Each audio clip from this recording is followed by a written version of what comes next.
Okay, so welcome everybody to our regular Bhakti Sastri class, Nectar of Devotion. So we will start with the Mangalacharan prayer as usual. Hare Krishna.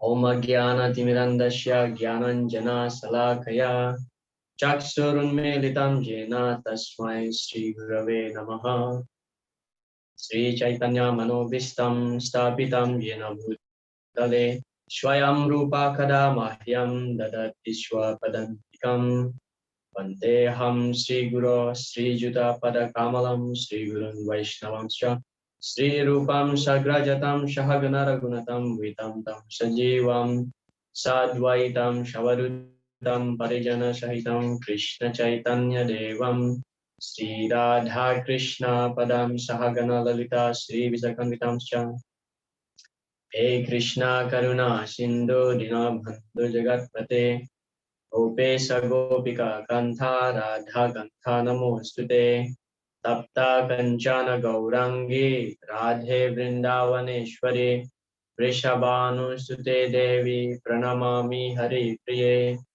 Vancha Kalpatarubhyascha Kripa Sindhubhya Evacha Patitanam Pavanebhyo Vaishnavebhyo Namo Namaha Jai Shri Krishna Chaitanya Prabhu Nityananda Sri Advaita Gadadhara Shivasadi Gaura Bhakta Vrinda Hare Krishna Krishna Krishna Hare Hare Hare Rama Rama Rama Hare Hare Mukam Karoti Vachalam Angam Vediram Yat Kripa Tamaham Vande Sri Gurun Dinatan Paramananda Madhavam Sri Chaitanya Hare Krishna Nana Sastra Vicharanai Kanibunau Sadharma Samstapa Lokanam Hitakarinam Tribhuvane Manyav Saranyaka Radha Krishna Padaravinda Bhajana Nande Namata Vande Rupa Sanatana Raghuyuga Sri Jiva Gopal Hare Krishna. Jai Sri Sad Goswami Prabhu ki Jai, Sri Lord Goswami ki Jai. Hare Krishna. Nectar of Devotion ki Jai. So today we try to cover. Okay, how many of you have read chapter 6, 7, and 8? Please raise your digital hand. I'm just curious how many of us have read the chapters.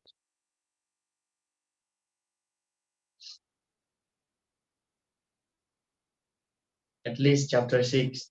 How many of you have read chapter 6 of Nectar of Devotion?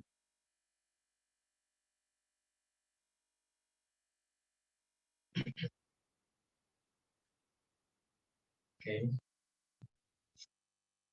Little, yeah, not full. Sri Kumar Prabhu, yeah, at least something. All right, so it's okay. Everybody has engagement, different priorities, different services. Yeah. So in the previous meeting, in the previous class, we have discussed what is pure devotional service, what is the Uttama Bhakti, what are the characteristics, the 6 characteristics given by Rupa Goswami, and also what is the eligibility to perform devotional service. Then we discuss also Bhakti, Sanjayate Bhakti. So by getting slight association with the Mahatmas, with the devotees of the Lord, we will get attraction.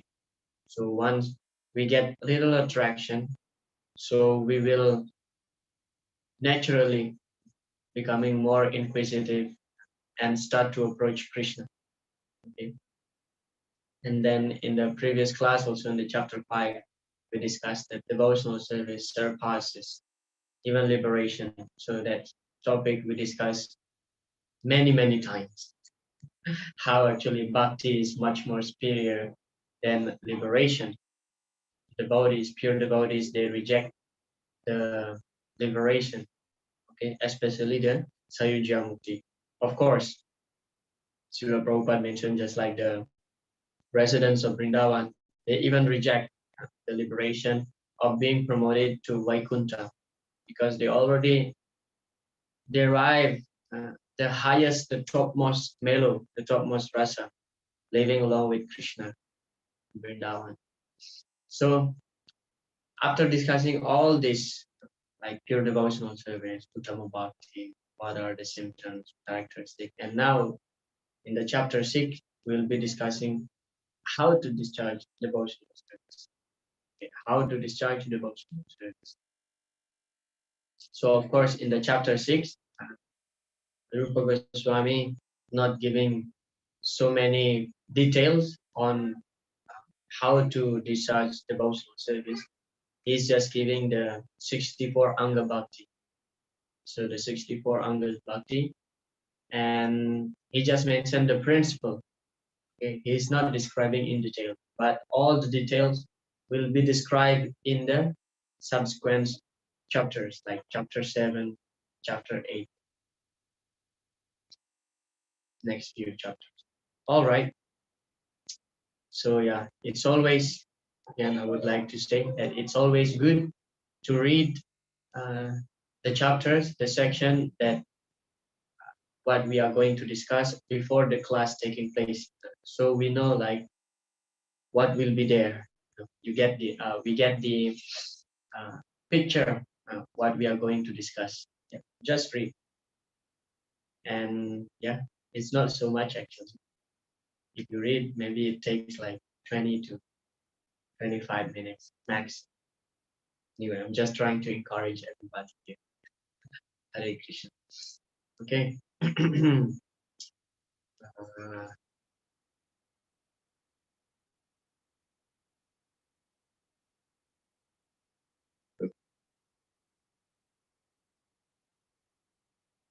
so after actually today, I while preparing the PowerPoint presentation slides, so I'm thinking maybe today we just hopefully can cover two chapters, 6 and 7, because in chapter 7, like many things we can discuss. So of course in chapter 8, it discusses about the Sewa Parad and Nama Parad. So yeah, we can have discussion on chapter 8 in the next class on Thursday.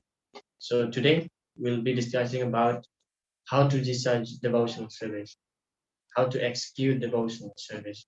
So Srila Rupa Goswami lists the 64 items of devotional service. In chapter 7, evidence regarding devotional service. So here Rupa Goswami giving different quotes from different scriptures about why we are doing this, why we are doing this, why we are doing that.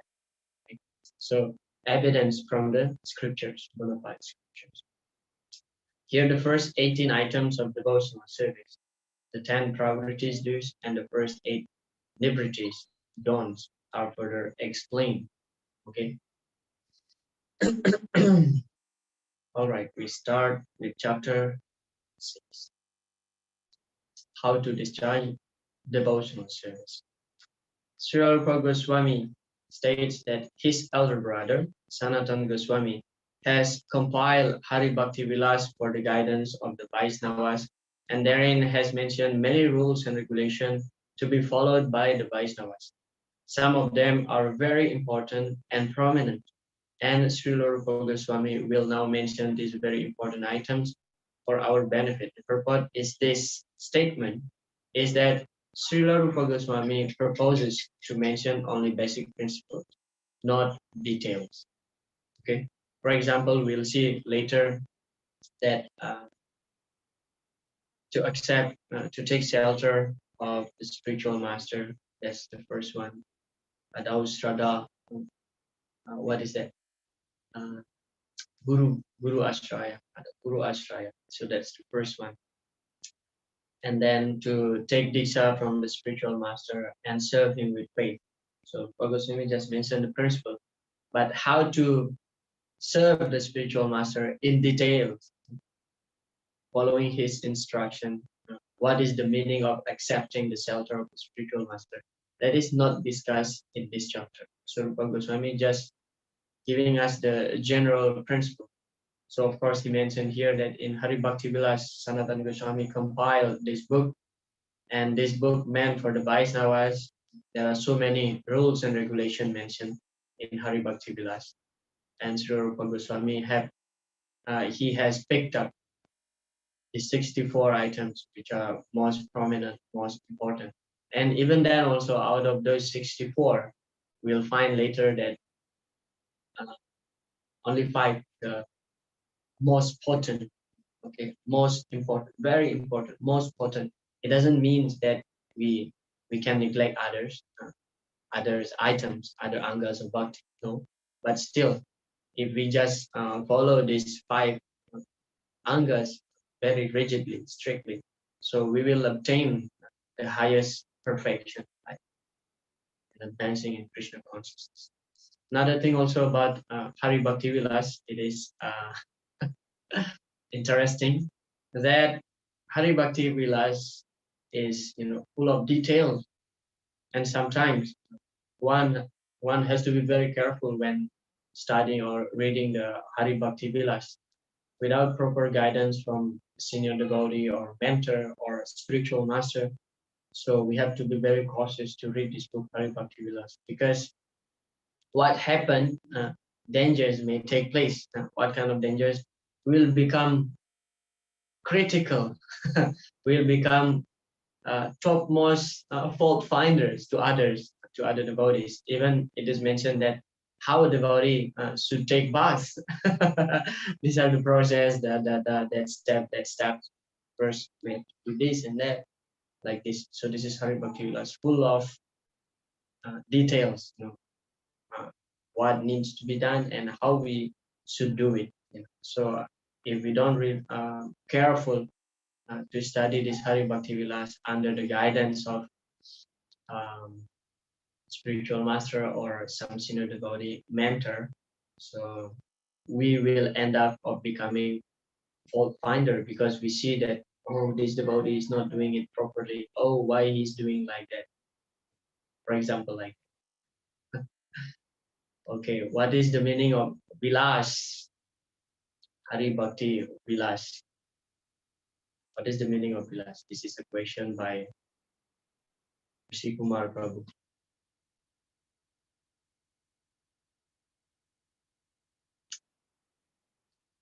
Vilas. What is the meaning of Vilas? Anybody knows what is the meaning of Vilas? I'm not a Sanskrit scholar. So Hari Bhakti is clear for us. Vilas.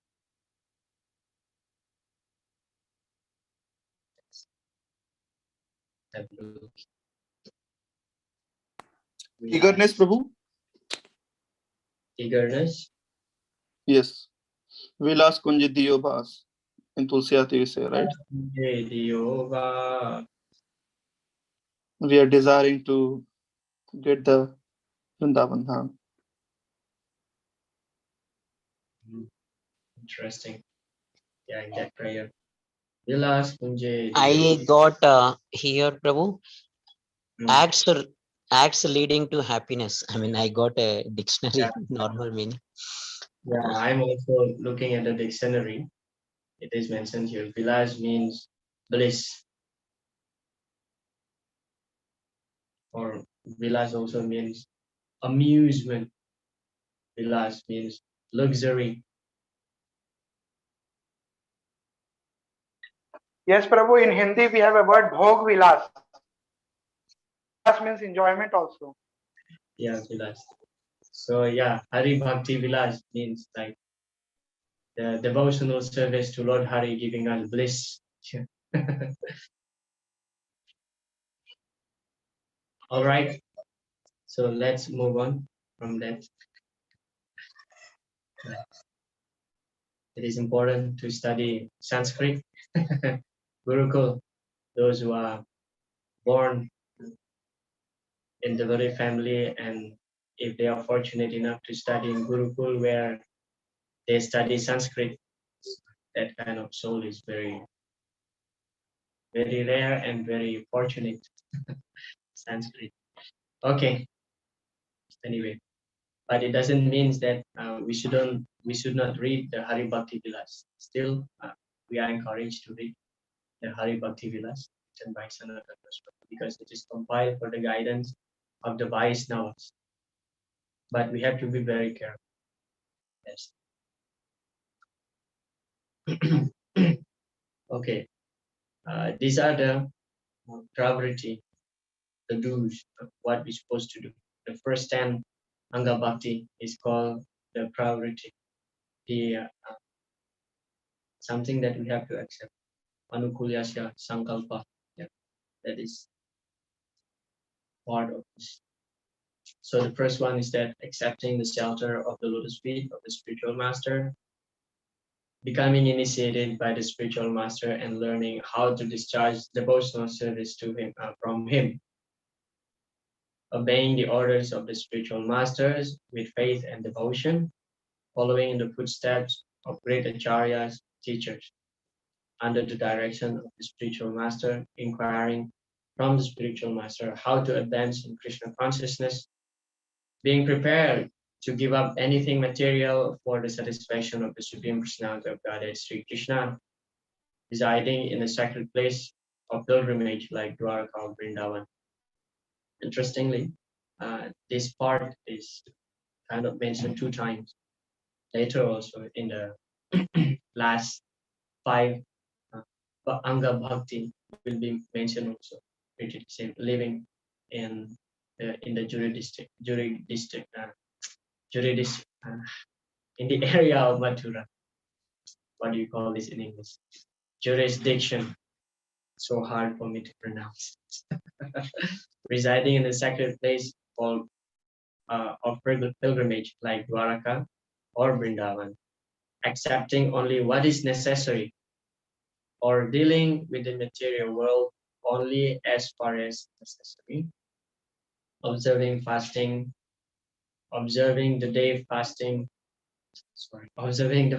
day on Ekadasi.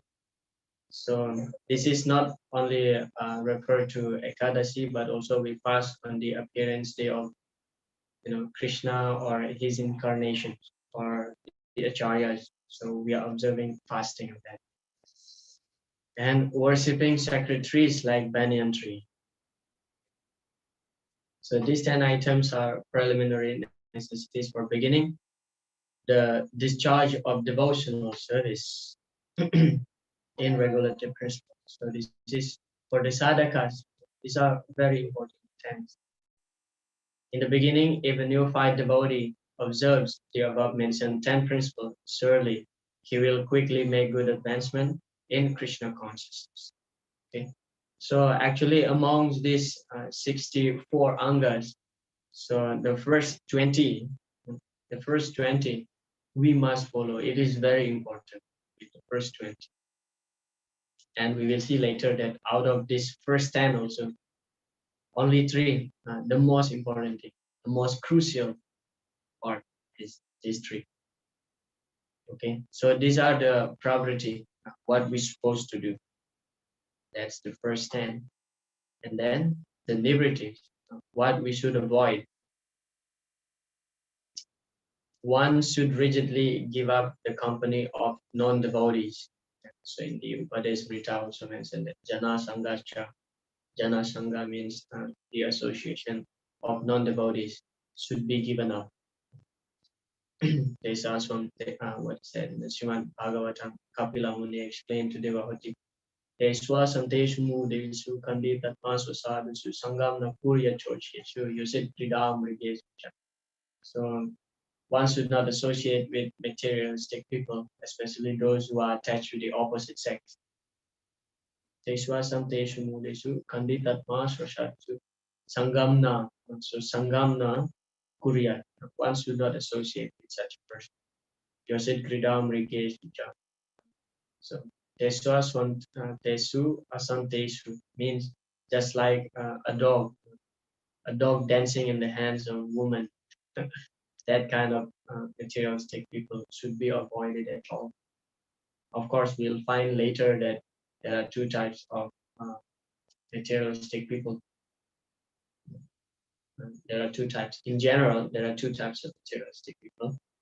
One is those who are hankering too much for material wealth, and second is those who are women hunter, or in the opposite, too much hunting for the opposite sex. So these two types of people should be, we have to be always cautious and should be avoided. Their association should be avoided. Okay, giving up the association of non-devotees. And then one should not instruct a person who is not desirous of accepting devotional service. So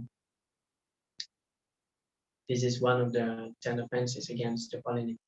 Yeah. The ninth offense, to instruct the faithless person about the glories of service, the glories of the holy name. Of course, in the Bhagavad Gita, we find also Krishna instructs Arjuna, idam te na tapaskaya na bhaktaya na bhaktaya kadacha na chasusrusa vivacham na chamam yubhyashuyate. Krishna keep mentioning na means not, no, not, do not, do not. So we should not instruct a person who is not a devotee or who is not interested in devotional service. But this is the only instruction that the devotees they don't follow. So that is the nature of the devotees, because Daya Sarvabhutesh, devotees are merciful to all living entities. So they don't want to see others suffering because they don't have bhakti, they don't connect themselves to Krishna. So it is natural for the devotees to disobey this principle.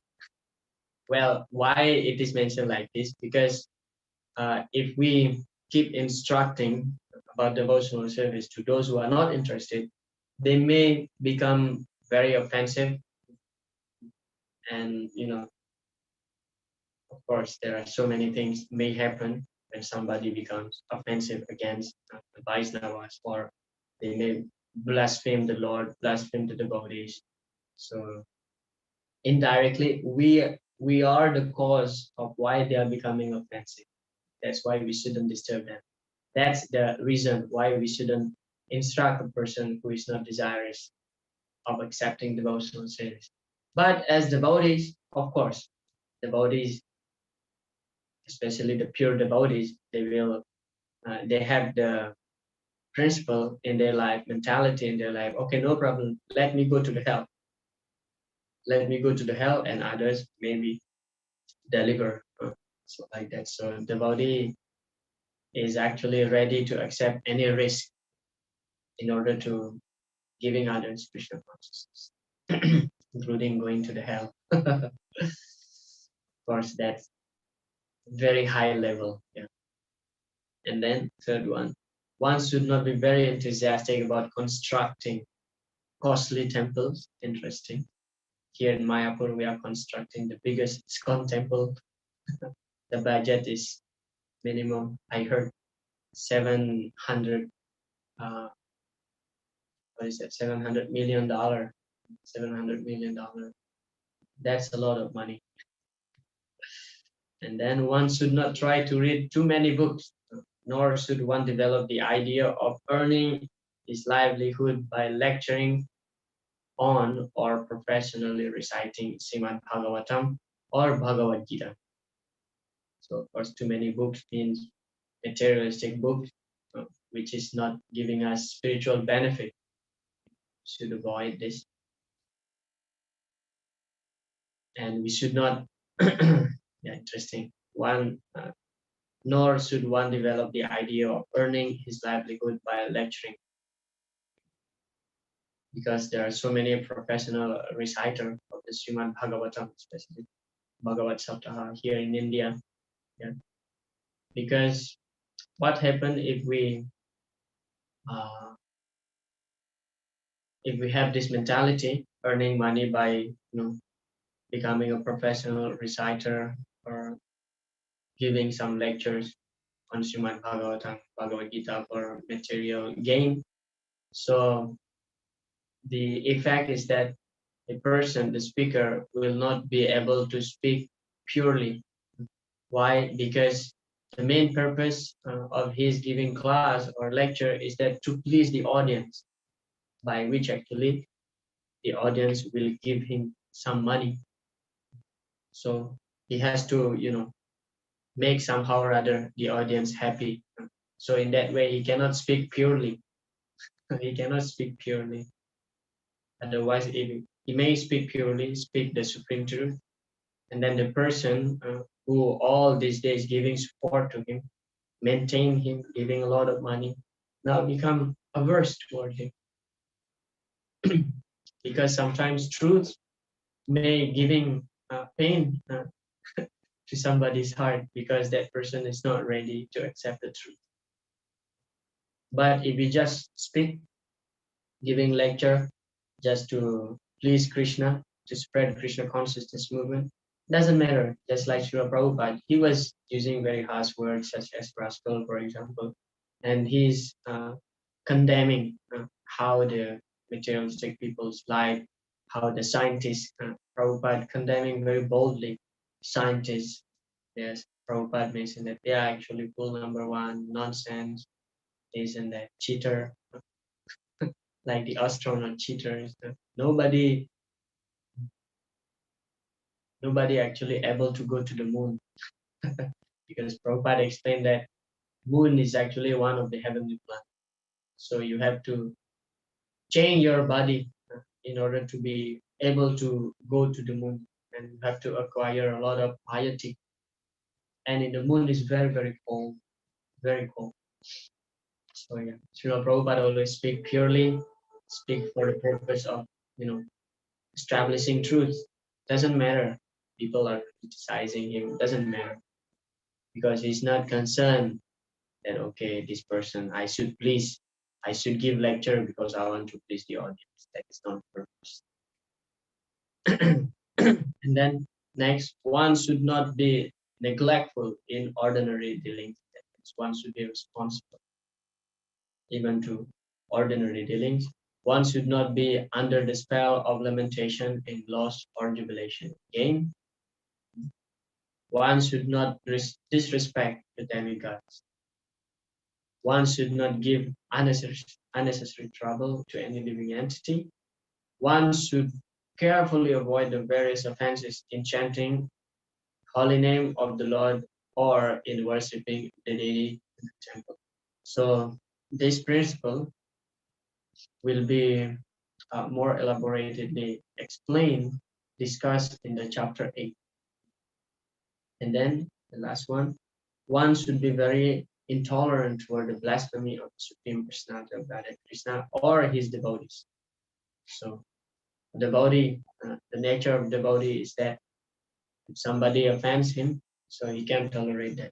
But if someone offends Krishna or Krishna's devotee, so he should not tolerate that. Without following the above mentioned 10 principles, one cannot properly elevate himself to the platform of sadhana bhakti or devotional service in practice. So these 20 angas of bhakti, we should follow this as much as we can because it is very important. I'm not saying that the other angas are not important. It is very important. So all together, Srila Goswami mentions 20 items, and all of them are very important. Out of the 20, the first 3 are most important, namely, the first 3. Accepting the shelter of bona fide spiritual master, taking initiation from him, serving him with respect and reverence. So these are the first 20 items of devotional service. So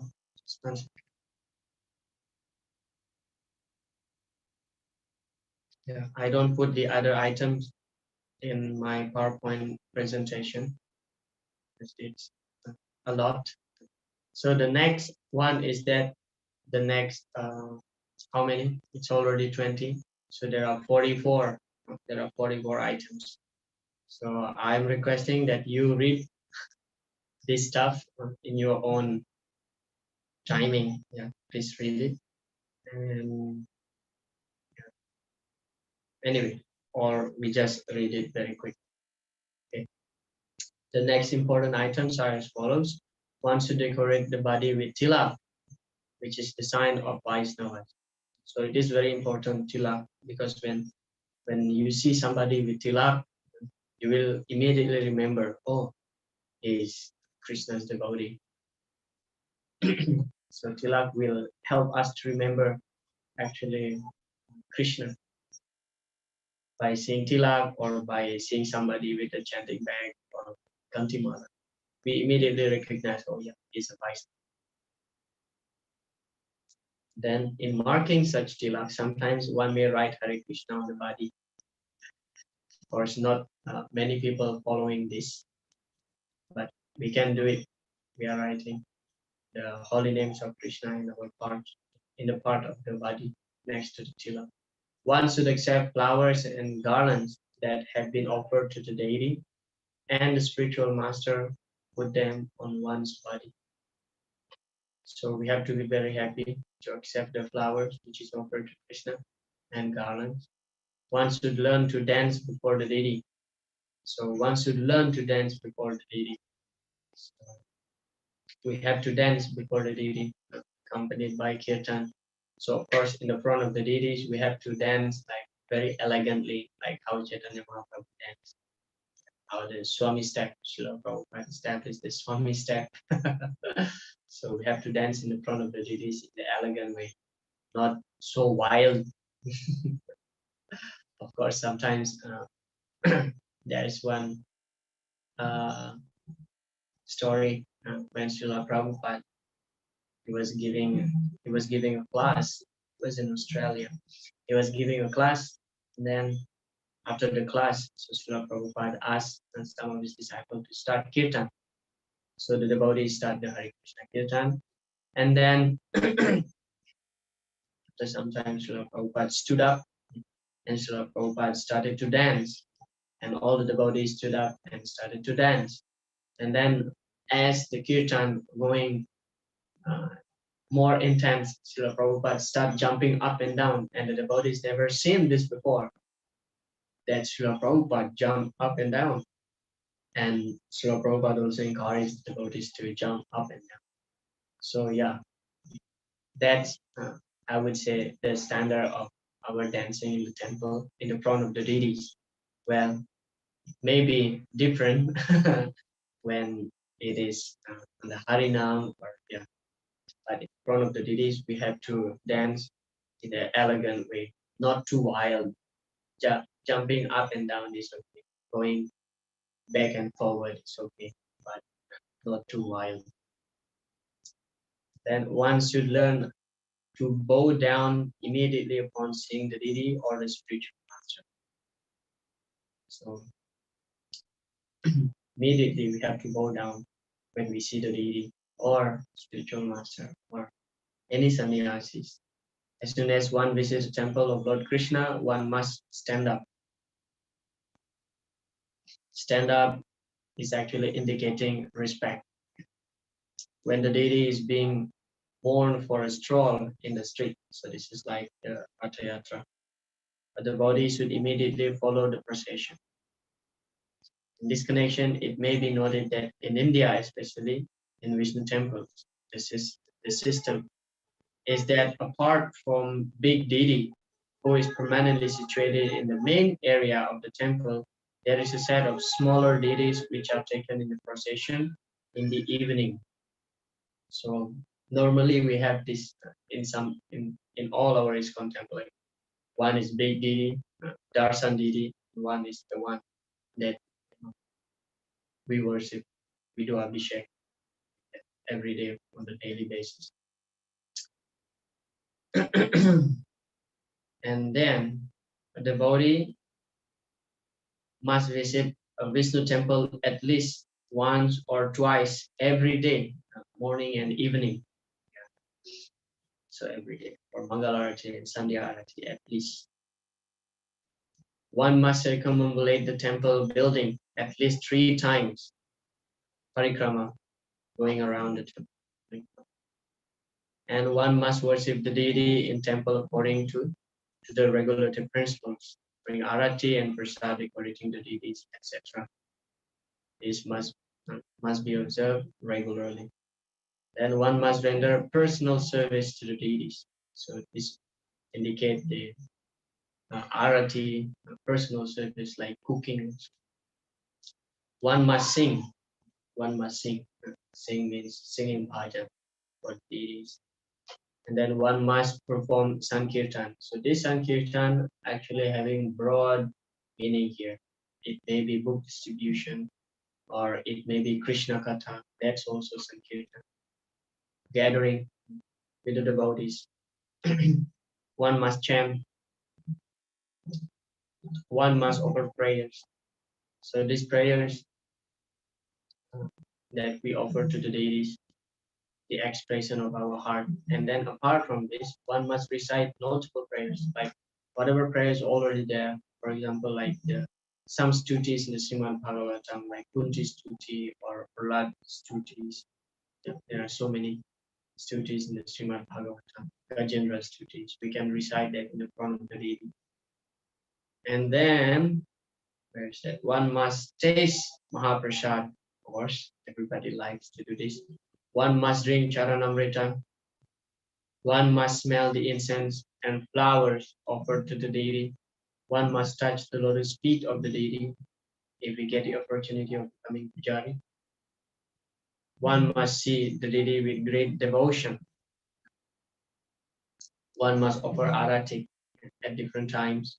One must hear about the Lord and his pastime from Srimad Bhagavatam, Bhagavad Gita, and similar books. One must pray to the deity for his mercy.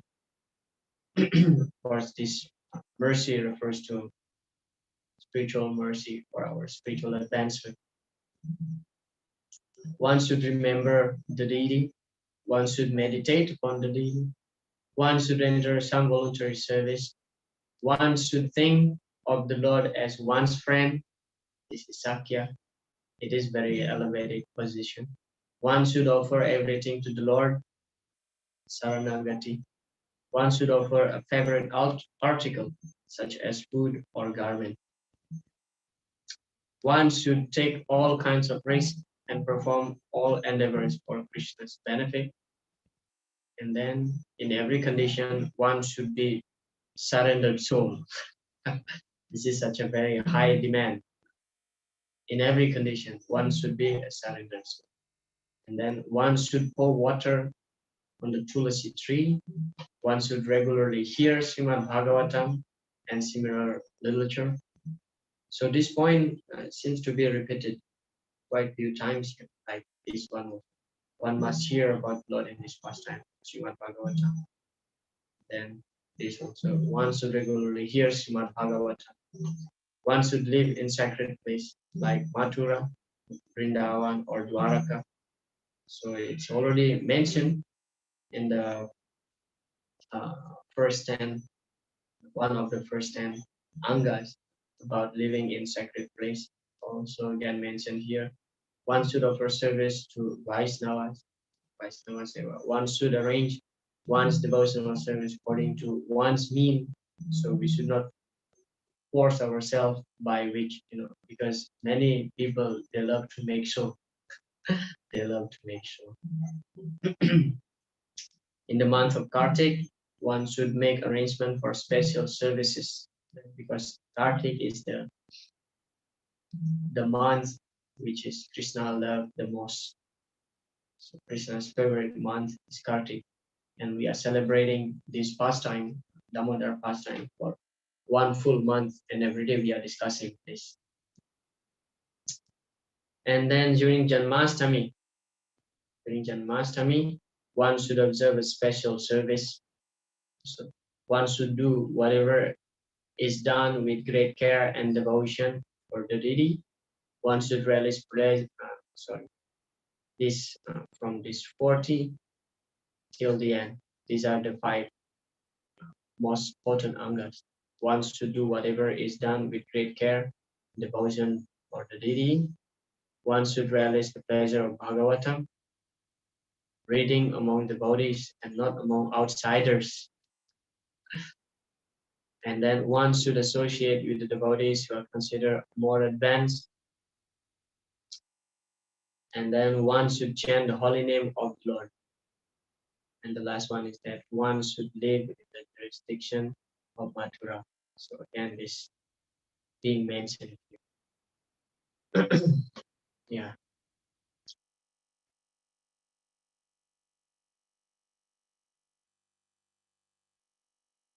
Out of these 64 items, 5 items, namely worshipping the deity, hearing Srimad Bhagavatam, associating amongst devotees, Sankirtan, and living in Mathura are very important. So these are the 5 angas. Sadhu Sangha, Nam Sankirtan, Bhagavat Shravanam, Mathura Vasa, Srimurtira Sradhaya Seva, serving the deities with faith, full faith. Okay, so that's the end of the chapter 6, because Goswami just mentioning the principle. So now in details, we'll be discussing the first 18 angas, the chapter 17. So the first 18 items of devotional service, the 10 priorities and the first 8 nivritis are explained in this chapter. Okay, accepting the shelter of a bona fide spiritual master. So Goswami quote the verse here. Srila Prabhupada give the translation in the Nectar of Devotion, but I just put the verse here directly, so we know what is that verse. This verse is very famous and quite often quoted by Srila Prabhupada. Tasmad Gurum Prapadyeta Jigyasu Sreya Uttamam Sabde Pare Janisnatham Brahmanyu Samashraya. This is the instruction from Prabhupada to Maharaj Dimi. So Prabhupada is one of the Navayogendras. Therefore, any person who seriously desires real happiness must seek a bona fide spiritual master and take shelter of him by initiation. The qualification of the bona fide guru is that he has realized the conclusion of the scriptures by deliberation and is able to convince others of these conclusions. Such great personalities who have taken shelter of the Supreme Godhead, leaving aside all material consideration, should be understood to be bona fide spiritual masters. So very interesting here that the qualification of disciple candidate, and spiritual master, bona fide spiritual master, is actually explained in this verse, is mentioned in this verse. Yeah. So Jigyasu Sreya Uttama. So when we approach a spiritual master as a disciple, we have to be Jigyasu, inquisitive. We have to ask the spiritual master, of course, the humble mood. Yeah. And then this word Sreya is very important. Sreya means the ultimate benefit, long-term benefit. So there is Preya and also there is Sreya. That's why we see in the chapter 2 of Bhagavad Gita, that first Karpanya, there's no verse. How is that? Yachreyasyan Nichitam Bruhitam Me. Yachreya. So Sreya. Arjuna is asking Krishna, please instruct me. So Sreya refers to the ultimate goal or long-term benefit. So what is that long-term benefit? What is the ultimate goal? And that is Krishna Prema Bhakti. So Sreya Uttama, Jigyasu Sreya Uttama. The word Uttama means first class. Tama means darkness, ignorance. Uttama means beyond darkness, beyond ignorance. And then the qualification of the spiritual master is mentioned here. Sabde Pare Chanisnatam. So Sabde means the Vedas, Sabda, the Vedas. Pare means the uh, Pare means above this material world. That refers to Krishna. So Nisnata means understanding, expert. So Sabde Pare cha Nisnata. So the bona fide spiritual master should be conversant in the Vedas and knows Krishna Tattva. That's why it is mentioned. Jai Krishna Tattva Veta Say Guru Hoy. Kiba Vipra Kibana Sudra Keninoy. Jai Krishna Tattva Veta Say Guru Hoy. So it doesn't matter from which family a person is born, but if he knows Krishna Tattva, so he can become spiritual master. Yeah, such great personalities who have taken shelter of the Supreme Godhead, leaving aside all material consideration, should be understood to be a bona fide spiritual master. So, leaving aside all material consideration, this is also another qualification of the spiritual master. We don't choose, Prabhupada explained also in Nectar of Devotion in his book, that we should not accept the spiritual master who's not understanding the Vedas, who's not following the regulative principles in the Vedas, and who is uh, engrossed in material. Yeah, here it is. The purport is that one should not accept a spiritual master, someone who is full number one, who has no direction according to the scriptural injunction, whose character is doubtful, who does not follow the principles of devotional service, or who has not conquered the influence of the six sense gratifying agents. So this refers to the first verse of the Upadesmrita. Vacho Vegam, Manasa, Kroda Vegam, Jiva Vegam, Udarum, Vasta Vegam. So these are six that the spiritual master should be able to control. Otherwise, that person who cannot control the six urges cannot accept desire. Of course, sometimes we see even Srila Prabhupada also get angry, but that type of angry is spiritual angry. To chastise his disciple, he gets angry for the benefit of his disciples. But being unnecessarily angry is not very appreciated, because the sadhu actually should be very soft-hearted. Of course, soft-hearted does not mean that you cannot angry. You can angry in order to rectify your dependent, your disciple, your son, so like that, or those who are taking shelter of you. Because if you don't get angry, so they may become very negligent, responsible, and committing the same mistake again. Okay. To accept such a spiritual master is the crucial point for advancement in spiritual life. So Prabhupada added this point here, that accepting the spiritual master, this is the most crucial point in our spiritual life, to take shelter of the spiritual master. Because without the spiritual master is compared just like the Karnadhara. Karnadhara means captain of the boat. So a boat or a ship without captain, so the ship will go,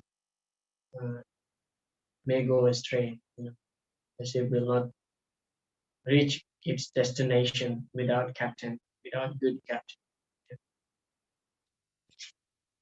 So this is very important. Accepting the bona fide spiritual master, accepting the shelter, and then the next one, number two, accepting initiation from the spiritual master and receiving instruction from him. Sage Prabhupada continued to speak to the king as follows. King Nimi, my dear king, a disciple has to accept the spiritual master not only as spiritual master, but also as the representative of the Supreme Personality of Godhead and the Super Soul.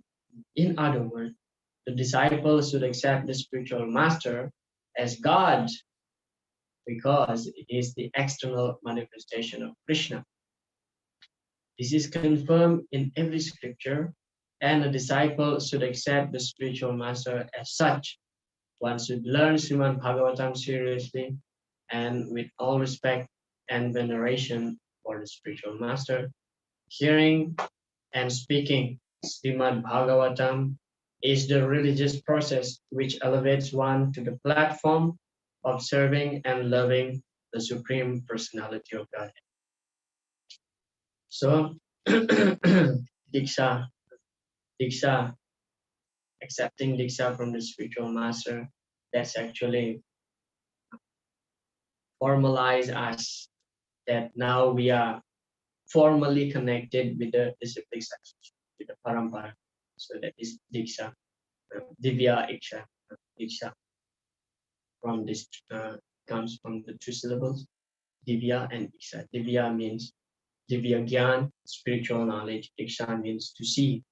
So the spiritual master give us the ability to see the truth by providing the Divya Gyan or the transcendental knowledge. Because without transcendental knowledge, we'll be entrapped forever in this material world. And to understand transcendental subject matter, we need a person who understood the transcendental subject matter. Tadvidi prani patena pariprasnena staya padesantitejina gyanina tattvadarsi. So tattvadarsi, a person who has seen the truth. So we cannot, for example, if you go somewhere and you don't know whether you have to turn right or left, so you have to ask a person who knows the correct direction. You have to ask the local. Normally we do like that. If we go to some villages, if we go to some village and we just get lost, for example, so you just ask the local villagers because they live there, they know where to go, but they know what is where. So similarly, in the spiritual path, also like that, we have to accept the guidance from the spiritual master. It is very interesting here that spiritual master should be accepted as good as Krishna. Saksad Hari Dvena Samasta Sastraya. We sing this every day. Saksad Hari, because he is directly Lord Hari. In what sense? Of course, Guru is not God. Guru is different from Krishna. But we have to accept Guru, we have to worship and respect him as good as Krishna. Because he's the external manifestation of the Chaita Guru, of the Super Soul. Super Soul is considered to be the Chaita Guru for all living entities. But because we don't get the access to communicate with the Chaita Guru, therefore we need an external living Guru by which we can see, we can communicate directly and take guidance. The attitude of the disciple should be to satisfy the bona fide spiritual master. Yeah, the last stanza of our Mangalarati song, the Guru Astaka. Yasha Prasadat Bhagavat Prasad, Yasha Prasadat Nagati Kutoku. So when the spiritual master is pleased, then Krishna will be so be pleased. Then it will be very easy for him to understand spiritual knowledge. This is confirmed in the Vedas, and Rupa Goswami will further explain that for a person who has unflinching faith in God and spiritual master, everything becomes revealed very easily. Yasya deve parabhakti, yatha deve tatha gurau, tasyate katita hyartha prakashane mahat. So it is mentioned that to those great souls, to those Mahatma, who is the Mahatma? What is the symptom of Mahatma? He has faith both to his Guru and Krishna. Yasya deve haro bhakti, yatha deve tatha guru. So if we have faith both to the spiritual master and Krishna, because we cannot simply have faith on Krishna and we don't want to accept spiritual master, because many people said that why do I need to take initiation from some guru? Let me just read Srila Prabhupada books. That's enough. Well, if you really read Srila Prabhupada books, here it is mentioned, Prabhupada mentioned that we must take initiation. We must take initiation from a living guru. So if we read Srila Prabhupada's book, we have to follow his instruction. Because I heard, personally, I heard directly, somebody said that why I have to accept Diksha. Srila Prabhupada is giving me enough. Of course, there is no doubt Srila Prabhupada giving us enough, more than enough. But what Srila Prabhupada mentioned, his instruction also we have to follow, that we have to accept living guru in order to make our connection with the parampara becoming formal. So we are recognized by the parampara succession. Because without being connected, then we cannot actually obtain Krishna. That's the purpose. So this is a lecture from Srila Prabhupada. Prabhupada mentioned, the spiritual master does not accept himself as he is God or Krishna, like the Mayavadis. No, the bona fide spiritual master always thinks of himself as the servant of the servant of the servant of Krishna. Not that because my disciples accept me as good as Krishna and because my disciples offer me respect. Exactly, he offers respect to Krishna. That does not mean I am Krishna. I am servant of the servant of the servant of Krishna. This is the position. Yeah. Although we as disciple, we accept our spiritual master, we worship him as good as Krishna. But the bona fide spiritual master will not take advantage from that position that now he's claiming that he's God. Okay. Number 3, serving the spiritual master with faith and confidence. This is actually conversation between Krishna and Uddhava, the Uddhava Gita. So Krishna is here in this part. Krishna is explaining about the Varnashram to Uddhava. Acharya mam vijanimyan navamanyeta karhiche namartya buddhya suyeta sarva deva mayo. One should know the Acharya as myself and never disrespect him in any way. One should not envy him, thinking him an ordinary man, for he is the representative of all demigods. So from our perspective, we have to see the spiritual master as good as Krishna. Because Krishna himself here mentioning that the acharyas, one should know the acharya as myself. So Krishna is exclaiming that he is non-different from the acharya is non-different from him. But we have to clearly understand also in what sense. Because just like the embassy and the country. So I used to give this example whenever I give the school disciple course. So just like the embassy and a country, for example, here in India, we have Indonesian embassy. So in one sense, this Indonesian embassy having as much as power as the Indonesian government in Indonesia. So everything can be decided here. If I need some shelter, if I need something, if some of my documents like passport getting lost, for example, so I can go to Indonesian embassy and fix the problem there, solve the problem there. Although this embassy is located in the land of Bharat, in the land of India, but when you go there, you will feel like, oh yeah, you are like in Indonesia, because the staff who's working there also Indonesians. So similarly, in that sense, we understand that the embassy and the Indonesian embassy and Indonesia itself, they are non-different. So that is also applied here with the position of the Acharya and Krishna. because the acharya, bona fide acharya, will carry the same instruction that Krishna gives, and then the acharya's business just to deliver that same instruction without adding something or without extracting something. So that is the perfection of the acharya, just like a postman, just like a postman. Perfection of the postman is that he delivered the stuff to the person perfectly without taking something from that, without adding something. Okay. And then the next one is that following in the footsteps of saintly persons. In the Skanda Purana, it is advised that the devotee follow the past acharyas and saintly persons, because by such following one can achieve the desired result with no chance of lamentation, sorry, with no chance of lamenting or being baffled in his progress.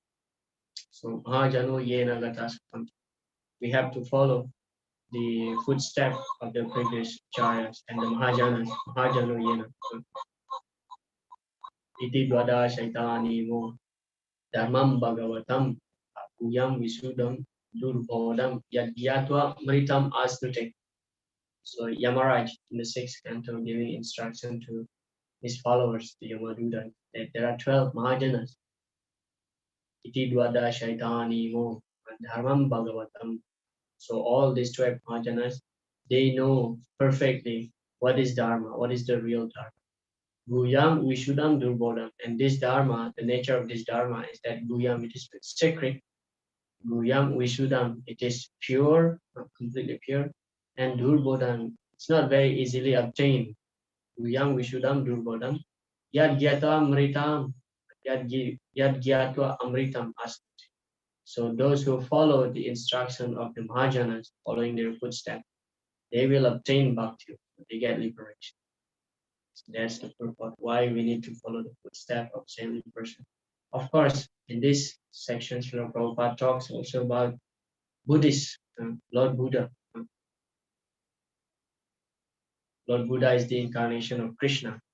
All right, we get the information from the Srimad Bhagavatam, one of the 10 main incarnations, 10 avatars. One is Buddha. But why can the followers of Buddha not be accepted as devotees? So Srila Prabhupada writes there, the Buddhists or other religionists who do not care for revealed scriptures sometimes say that there are many devotees of Lord Buddha who show devotional service to Lord Buddha and who therefore should be considered devotees. In answer to this argument, Goswami says that the followers of Buddha cannot be accepted as devotees, although Lord Buddha is accepted as an incarnation of Krishna. Followers of such incarnation are not very advanced in their knowledge of the Vedas. Study the Vedas means to come to the conclusion of the supremacy of the personality of Godhead. Therefore, any religious principle which denies the supremacy of the personality of Godhead is not accepted as is called atheism. Yeah. So mainly, there are two reasons here why we cannot accept the follower of Lord Buddha to be devotee, Krishna's devotee. Okay, because Buddha is Krishna's incarnation. Because first of all, we have to understand what is the purpose of Lord Buddha came to this earth, because he wants to bewilder the atheists, because he wants to stop the animal sacrifice, because at that time, now this animal sacrifice becomes deviated. The purpose that uh, why they are doing it is for sense gratification, because of course in the previous yugas, animal sacrifice is very much recommended because it gives the benefit for the animal also. Those animals being sacrificed, they will get elevation. In the next life, they may become human. That's the possibility. But then, as Kali Yuga is progressing, the Brahmanas very degraded, becomes degraded. They hardly find bona fide Brahmanas to perform the sacrifice. So they just perform the sacrifice, they kill the animals, and for sense gratification, they take the meat of the animal. So like that. So to stop this ahimsa, that's why the Buddhist philosophy is that ahimsa paramo dharma. That means ahimsa is the topmost religious principle. So Lord Buddha said that don't follow these Vedas. We reject the Vedas because the Vedas mention that you have to uh, perform the animal sacrifice. But Lord Buddha came and said that forget about the Vedas. We reject the Vedas, and you just follow me. You have to do what I said. Whatever I say, you must do it. So ahimsa. So stop animal killing. So of course that is good in one sense, but of course because Lord Buddha reject the Vedas, so the follower of Lord Buddha cannot be accepted as devotees. So that's the first one, because they neglect the Vedas, the scriptures. And then, of course, second one is that followed by this statement that that means they are not very advanced in their knowledge of the Vedas, because it is obvious they are rejecting it. And then the conclusion of studying the Vedas is that to understand Krishna, to understand Krishna's supremacy, to understand Krishna's supremacy. And the Buddhist philosophy is that there is no God. There is no God. So we cannot accept them as devotee, as Krishna's devotee. Although Lord Buddha is Krishna, incarnation of Krishna. All right.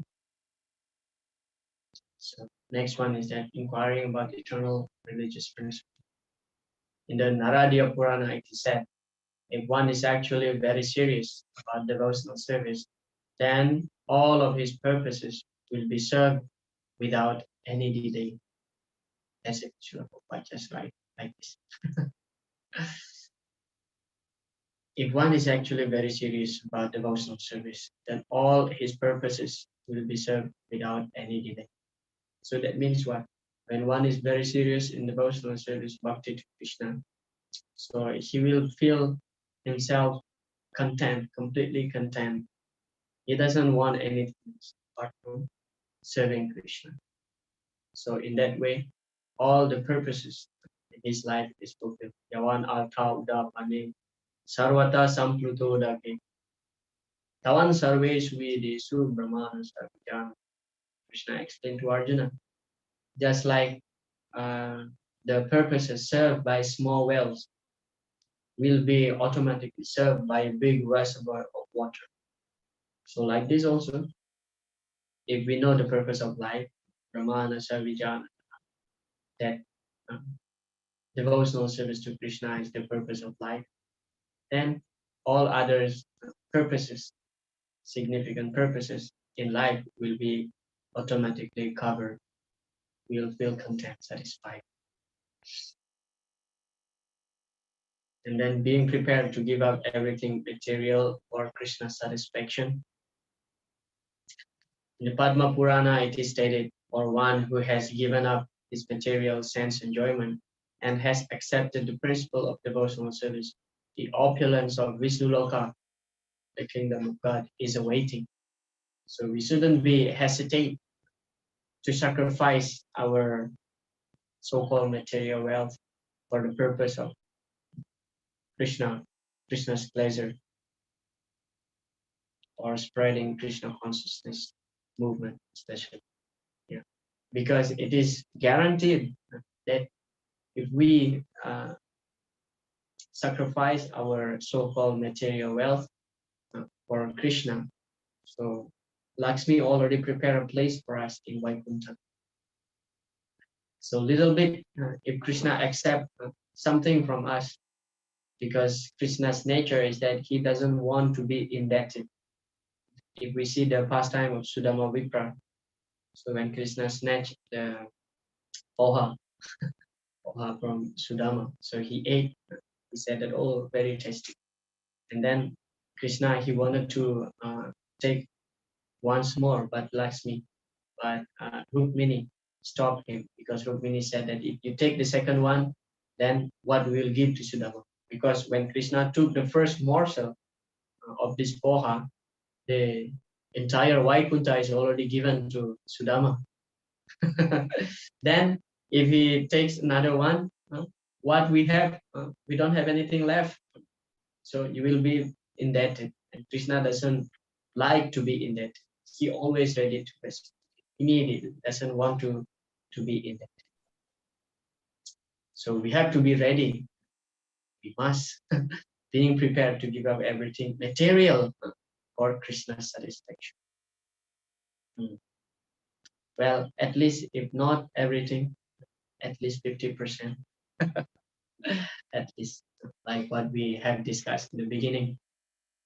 In the preface, Rupa Goswami established an example that 50% of his wealth is donated for Krishna consciousness.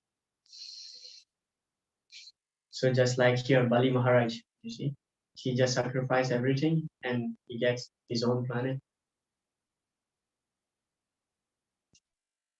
Residing in the sacred place. When there was a meeting of great sages, of course, before this paragraph, Srila Prabhupada glorified Dwarka and Jagannath Puri. Yeah. So the demigods, when they see actually this place, Jagannath Puri in Orissa, the demigod's vision is that all the residents of the Jagannath Puri, they are having form just like Vishnu, four-handed forms.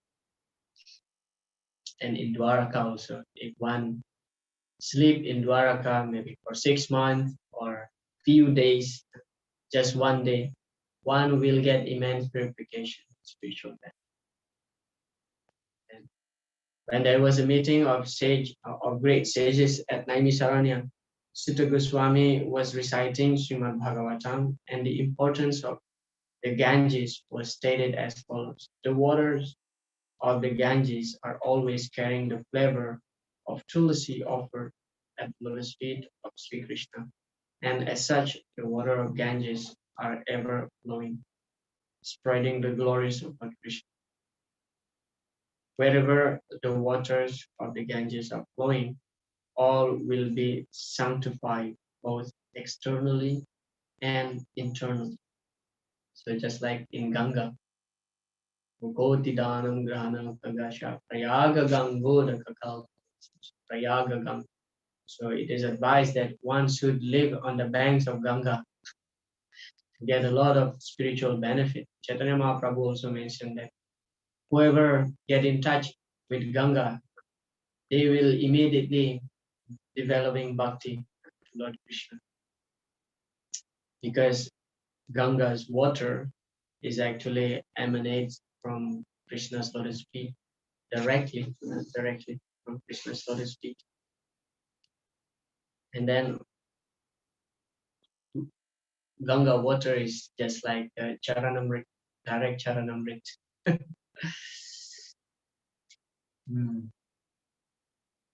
Yeah. So the idea here is that we have to reside in a sacred place wherever Krishna is being worshipped. So that place is considered to be sacred, sanctified. So that means we have to install a deity or perform some devotional activities to sanctify such a place. Sanctify such a place. in the Navadvip Dham Mahatmya, it is also explained that in Navadvip, this area, Mayapur Navadvip, simply by walking, one step, you walk in Navadvip, one step, you will get the benefit of 1 million Aswamedha Yagya. So such a powerful place, such a powerful place. But sometimes we as devotees, we are so ungrateful, especially me, for example. Me, I'm living here. I don't take full advantage of being in Dham. So like taking Dham very cheaply. This is actually a wrong mentality. if we see the devotees from outside when they visit Mayapur, like I always feel like my bhakti is very insignificant compared to these devotees from outside Mayapur. Because when they come to Mayapur, they take full advantage of being in Mayapur. They're very enthusiastic, very eager to visit all these holy places, holy spots in Mayapur. They're very, very eager, enthusiastic, and they feel like very happy. Oh, they always say that, oh, Prabhu, you are so lucky. You live here in Mayapur. I wish that I can stay here in Mayapur. But I feel okay. My body is here, but my mind is somewhere else. So what is the use? Once I heard His Grace Janani was Srila Prabhupada's disciple. He mentioned that Mayapur, to live in Mayapur, um, of course, to get the association of Mayapur Dham is such a special privilege, I would say like that. But for those who have wrong intention to live in Mayapur, so Mayapur is covered by the Yoga Maya potency of Lord Krishna. The Dham is not revealed to them. For example, like many people, they come here just for business, to open a shop because many foreigners here, and open garment shop or building some apartments, for example, because there are so many foreigners, they love to stay here, foreign devotees, they love to stay here, and they're ready to pay even very high price of apartment to be able to live here in Sridham Mayapur. And there are many people taking advantage of it. It's a good field of business. So for them, Mayapur is covered by the Yogamaya potency of the Lord. So the Dham is not revealed to them. But if we come to Mayapur or Vrindavan to Jagannath Puri to perform devotional service, then the Dham is open. We can see, we can appreciate. All right. Accepting only what is necessary. So when I read this, before I'm reading the details, I was thinking, okay, it will be kind of atyahara prayasa. Shouldn't eat too much and should not over endeavor. But surprisingly, Srila Prabhupada is uh, giving what I was not giving, something that I'm not expecting. So Srila Prabhupada mentioned. Okay, here in the Naradiya Purana, it is directed, one should not accept more than necessary more than necessary if he is serious about discharging personal service. Of course, in the chapter 6, we find also the principle is being added a little bit, and whatever in terms of materially, if we don't really need it, so we shouldn't accept that. So that is called prayasa. But Prabhupada mentioned the purport is that one should not neglect following the principles of devotional service, nor should one accept the rulings of devotional service, which are more than what he can easily perform.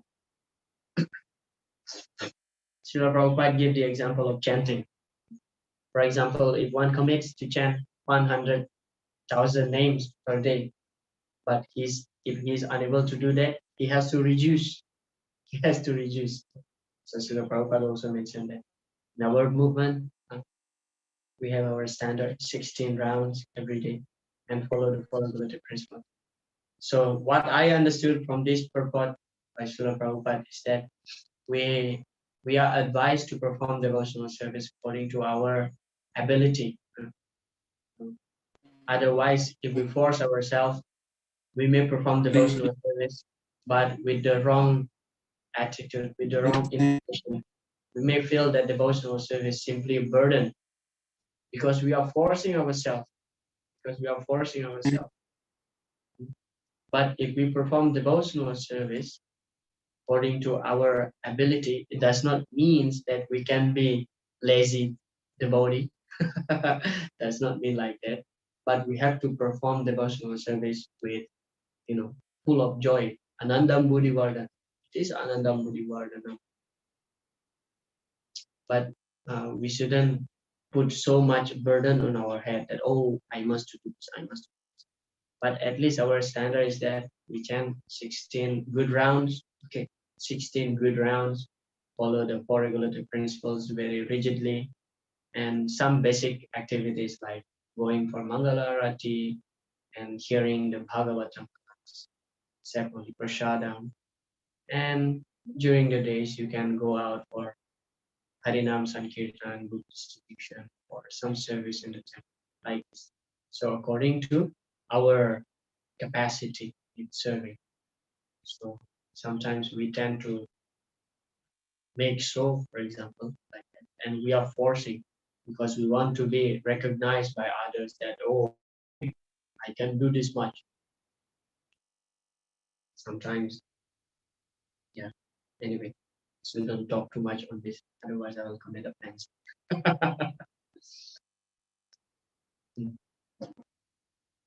Okay, so that's the idea. We have to perform devotional service according to our ability, but it doesn't mean that we can become a lazy person. And also in terms of materially, so we shouldn't accept more than what we need. And then observing fasting on Ekadasi day. The basic principle is not just to fast. Why we are fasting on Ekadasi? Srila Prabhupada giving us a very clear understanding here why we are fasting on Ekadasi. So the basic principle is not just to fast, but to increase one's faith and love for Govinda or Krishna. The real reason for observing fasting on Ekadasi is to minimize the demands of the body and to engage our time in the service of the Lord by chanting or performing similar service. The best thing to do on fasting days is to remember the pastimes of Govinda and to hear his holy name constantly. So it is not that simply about fasting. Fasting, why we are fasting? Because we want to develop more sense that I'm not the body by reducing, by minimizing the demands of the body. So we have to understand this very clearly. That sometimes, people so proudly saying that, oh, every Ekadasi I'm doing Nirjal, I'm doing Nirjal. But what is the point of doing Nirjal if you feel weak and you just lay down on the bed all day? So it doesn't make sense. Of course, we heard the story, a very well-known story of Srila Bhaktisiddhanta Saraswati Thakur chastising his disciples. On the Ekadasi day, all the brahmachari was laying down on the bed. Bhaktisiddhanta Saraswati Thakur chastised them and said that better now you cook khichdi, eat, and then go out for preaching. Of course, you shouldn't eat grains. You shouldn't eat khichdi grains, made of grains on the day of Ekadasi. But the idea is that, okay, we minimize the demands of the body, such as sleeping and eating, and mating. We minimize the demands of the body and engage more in some service, especially in chanting and hearing. Read more books, hear more classes, chant more. In some temples, they are doing the 24-hour kirtan on Ekadasi day. So that's in that way we keep engaged to glorify Krishna more on the Ekadasi day. Like that. And of course, from the material points of view, there are so many benefits that we can get by fasting on Ekadasi. But our main concern is that we are pursuing spiritual advancement in Krishna consciousness by engaging ourselves more in Krishna consciousness activities. Okay, next one is that offering respect to the banyan trees. Many devotees asking, why banyan trees? Why banyan trees? So why not? In the Skanda Purana, it is directed that the devotee should offer water to the Tulsi plant and Amalaki trees. They should offer respect to banyan tree, Aswata, cows, and the Brahmanas, and should serve the Vaisnavas by offering them respectful obeisances and meditating upon them. All these processes will help the devotee to diminish the reaction of its past sinful activities. So by doing all this stuff, which is mentioned here in Skanda Purana, so we get some purification. We get some purification from the past sinful activities that we committed. So regarding this, that's it. Tulasi plant. Why Tulasi plant? Yes, because Tulasi is the Bhakti Devi. We have to serve Tulasi. Tulasi is very dear to Krishna. And Amalaki trees. It is described that Lord Vishnu, especially residing in the Amalaki tree. Of course, Krishna resides in everybody's heart. That's very clear understanding that we know. But especially for the Amalaki tree, Lord Vishnu loves Amalaki tree and he personally resides in the Amalaki tree. And then Banyan tree is actually the representative of Lord Vishnu. Krishna mentioned that among the trees, I'm Banyan tree, the Bhagavad Gita. So that's why we have to respect the banyan tree. And banyan tree is also a symbol of renunciation, symbol of renunciation. That's why the yogis, they love to meditate under the banyan tree.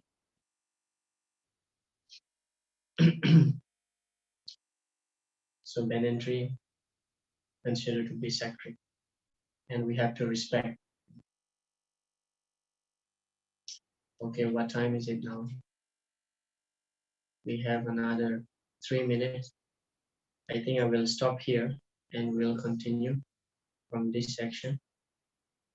Still chapter 7. On the next one. What is the next one? Is the next the nivritis. We'll discuss about the nivritis in the next. Yes, Krishna Chaitanya Prabhu, you raise your hand. Are there any questions, comments before we stop our today's class? Some comments, maybe.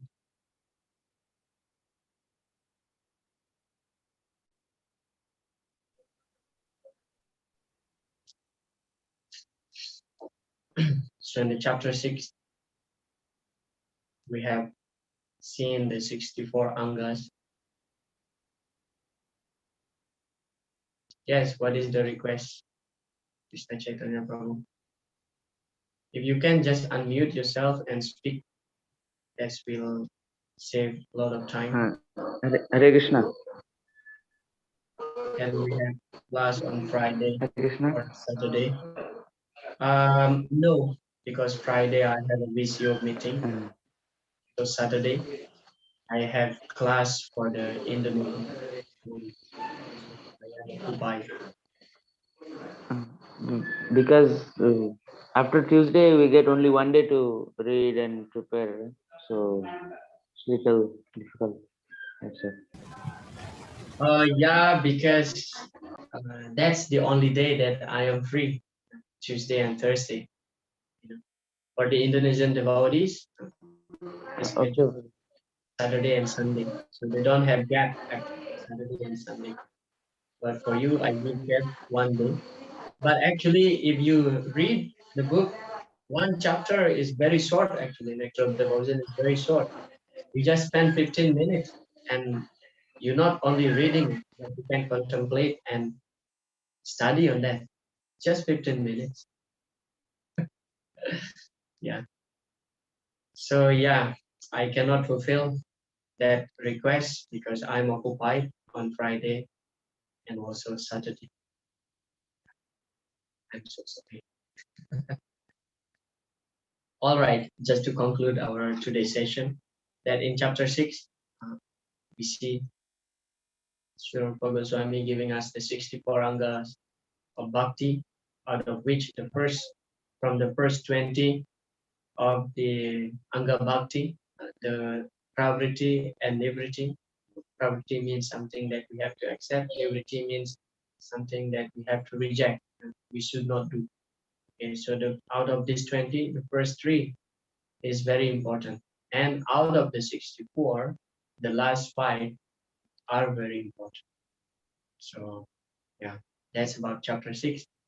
And in the chapter 7, we see that Rupa Goswami is giving evidence for each of the angas that he mentioned. The first 10 angas we have seen, like he's quoting from Bhagavatam, from Skanda Purana, from Naradiya Purana, so on.